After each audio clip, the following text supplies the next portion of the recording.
Bismillahirrahmanirrahim. Assalamualaikum warahmatullahi wabarakatuh.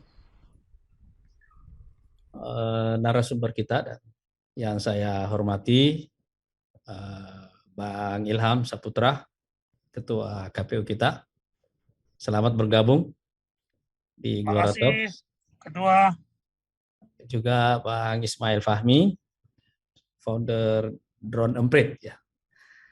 Selamat bergabung di Gelora Talks. Ini yang pertama, Bang Ismail Fahmi ya. Saya yang kedua kalau nggak salah. Yang kedua ya. Iya. Yang kedua. Ini Mas Yohan ini masih dalam perjalanan dari Litbang Kompas. Juga teman-teman media yang ikut pada perbincangan kita sore hari ini dan tentu saja host kita Mbak Mia. Saya secara pribadi sebenarnya tidak tertarik dengan isu tunda pemilu ini. Karena saya tidak melihat ada alasan sama sekali untuk melakukannya. Dari hampir semua perspektif. Dan karena itu kita tidak merasa ada tuntutan untuk terburu-buru di Partai Gelora untuk memberikan sikap. Walaupun sebenarnya beberapa kali, khususnya Pak Fahri Hamzah sebagai Waketum sudah berkali-kali juga menyampaikannya. Tapi pada kesempatan ini, saya ingin menegaskannya kembali bahwa tentu saja Partai Gelora menolak wacana penundaan pemilu ini. Dan di luar dari semua alasan yang mungkin kita ungkapkan, baik secara konstitusi maupun dalam filosofi kehidupan kita berdemokrasi, dan juga realitas publik, lebih dari itu semuanya, Partai Gelora sebagai partai baru yang lahir di tengah krisis ini, ya memang didirikan untuk ikut pemilu. Jadi kalau tidak ada pemilu ya, itu masalah besar juga bagi Partai Gelora dalam pengertian sebagai institusi. Tapi saya mengatakan bahwa dari awal kita tidak melihat isu ini sebagai isu yang menarik karena logika-logika yang diangkat di balik wacana penundaan pemilu ini memang sama sekali tidak menarik. Tapi kita tetap perlu mendengarkan semua wacana ini secara lebih detail. Karena walaupun kita di Partai Gelora menolaknya, tetapi kita tentu tetap perlu memantau perkembangan situasinya secara terus-menerus. Nah, pada kesempatan ini, salah satu celah yang ingin kita dalami pada kesempatan ini adalah alasan penundaan pemilu yang berhubungan dengan opini publik. Baik yang menggunakan alasan netizen lah gitu ya, ataupun alasan survei. Dan ini sebabnya kita menghadirkan Mas Ismail Fahmi di sini pada kesempatan ini. Ini sebenarnya kita ingin bertanya kepada beliau apa yang sedang terjadi di dalam wacana ini ketika orang menjadikan netizen sebagai salah satu alasan. Dukungan netizen sebagai salah satu alasan penundaan pemilu. Yang kedua nanti ini Mas Yohan Wahyu tentang dari Litbang Kompas. Kita juga ingin tahu sebenarnya opini publik sesuai dengan survei yang ada itu seperti apa. Tapi pada kesempatan ini kita juga menghadirkan Bang Ilham Saputra sebagai Ketua KPU, karena kita pengen tahu ini antara wacana dan operasi di lapangan sama atau tidak. Kan pada akhirnya penyelenggara pemilu yang membuat jadwal kan. Jadi kita pengen tahu ini jadwal sesuai enggak. Dan mungkin juga kita perlu bertanya, anggaran sudah turun belum?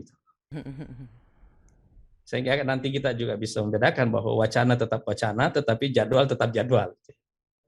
Nah, mudah-mudahan insya Allah perbincangan kita pada sore hari ini bisa mencerahkan pemahaman publik tentang wacana penundaan pemilu ini.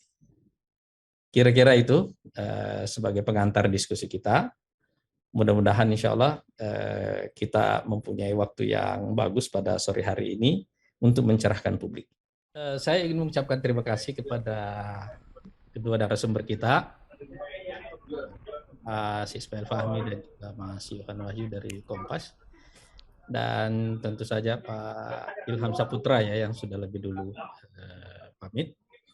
Saya kira kita hadir dengan semangat yang sama ya, menolak wacana penundaan pemilu. Karena memang pada dasarnya rakyat tidak menginginkannya. Walaupun ia mengusulkan wacana ini juga mengatakan itu keinginan rakyat. Tapi survei-survei kita semuanya justru membuktikan hal yang terbalik.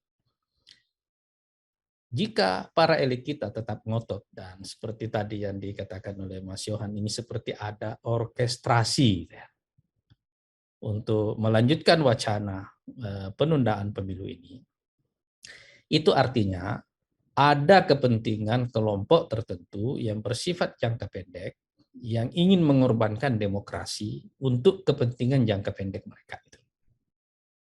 Hanya itu yang bisa menjelaskan kenapa mereka harus ngotot.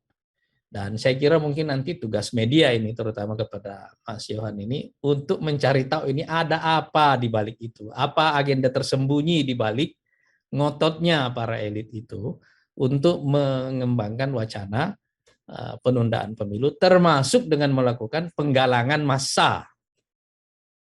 Gitu ya. Untuk itu. Kita harus membongkar apa agenda tersembunyi di balik itu, karena ini jelas-jelas bisa merusak tatanan dan stabilitas demokrasi kita. Tapi di sini ada catatan penting bahwa kita benar-benar menghadapi satu krisis kepemimpinan karena cara bekerja dan berpikir elit kita yang kita baca dari statement-statement mereka jauh betul dari apa yang dipikirkan, dirasakan, dan diinginkan oleh rakyat. Mereka semakin tidak terkoneksi. Dan saya kira ini satu masalah besar yang sekarang sedang kita hadapi dan menjadi sumber benturan besar secara sosial politik dalam waktu pendek dan di jangka menengah ke depan.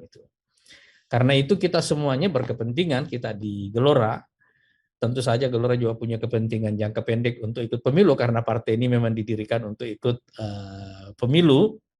Tapi kita semuanya berkepentingan untuk menjaga konstitusi kita, menjaga demokrasi kita yang belum berumur seperempat abad ya, sejak era reformasi yang sekarang kita bangun. Kita semuanya punya tanggung jawab untuk mematangkan dan mendewasakan demokrasi kita dengan menolak semua usaha untuk mengorbankan demokrasi ini demi kepentingan kelompok tertentu atau kepentingan jangka pendek tertentu. Semangat perjuangan atau semangat perlawanan civil society seperti ini yang harus kita kembangkan bersama sebagai bentuk pertanggungjawaban kita kepada rakyat kita sendiri. Saya ingin mengucapkan terima kasih kepada teman-teman media yang sudah dengan sabar mengikuti perbincangan ini, juga kepada kedua narasumber kita, Mas Ismail Fahmi dan Mas Yohan Wahyu, dan tentu saja kepada host kita, Mbak Mia. Terima kasih untuk semuanya. Mudah-mudahan perbincangan kita mengilhami rakyat kita, masyarakat kita, untuk memiliki sikap dan wawasan demokrasi yang jauh lebih dewasa, insya Allah. Assalamualaikum warahmatullahi wabarakatuh.